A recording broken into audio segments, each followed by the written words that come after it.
Good morning, I'm Brian Reagan, this is. Hi, Kelly. And welcome you to Mornings with Brian and Tyler. Today we're in John 15, 1 through 7. I am the true vine, and my Father is the vine dresser. Every branch in me that does not bear fruit, he takes away, and every branch that bears fruit, he prunes, that it may bear more fruit. You are already clean because of the word which I have spoken to you. Abide in me, and I in you.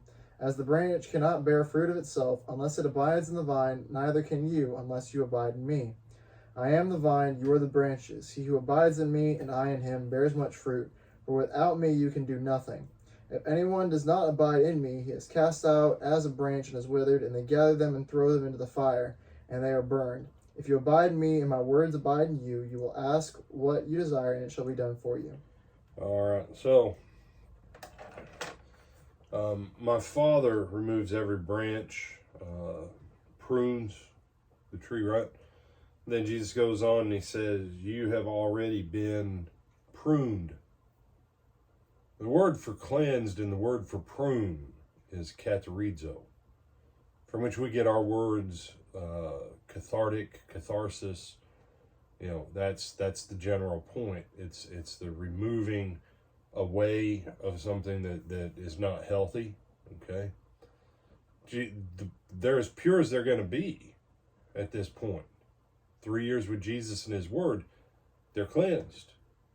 And Jesus has already brought this up, back in John 13. You know, when Peter's like, don't just wash my hands and my feet, and my face. Wash my head, my whole body. Give me a bath, Jesus. Really? You say, what? I didn't read that. We'll go back and read it later on. Not my favorite, but everything else also. Yeah, you say, yeah, no, that's a different topic for a different day. Point is, the method of nourishment, his body and his blood, the method of nourishment in the sense of being watered, the being pruned, everything comes through the word. You can't be clean apart from the word. You can't be purified apart from the word. You can't be nourished apart from the word. You can't be watered apart from the word. You can't sow the truth of Jesus Christ into anyone's life by being nice. At some point, you have to put the word there. How do you know then? If you're not in the word, and that's what Jesus says, isn't it? Those who abide in me and I in them bear much fruit, because apart from me you can do nothing. Whoever does not abide in me is thrown away like a branch and withers. Such branches are gathered, thrown into the fire, and burned. If you abide in me and my words abide in you. So abiding in him and him abiding in us comes through his teaching, through the word. It's all inseparable. Even what you ask. What should a grapevine desire? To bear grapes. To be strong, healthy, and bear grapes. Not to bear tomatoes, apples. That's not what grapevines do.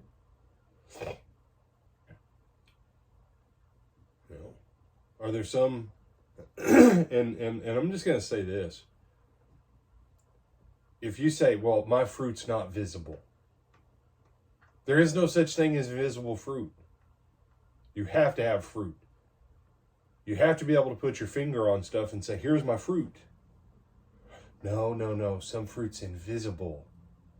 Even the fruit of the Spirit is visible. It's the fruit that your spirit bears when you're in harmony with the Holy Spirit, in agreement with the Word, letting the Word have its course by the power of the Holy Spirit working in you with your spirit.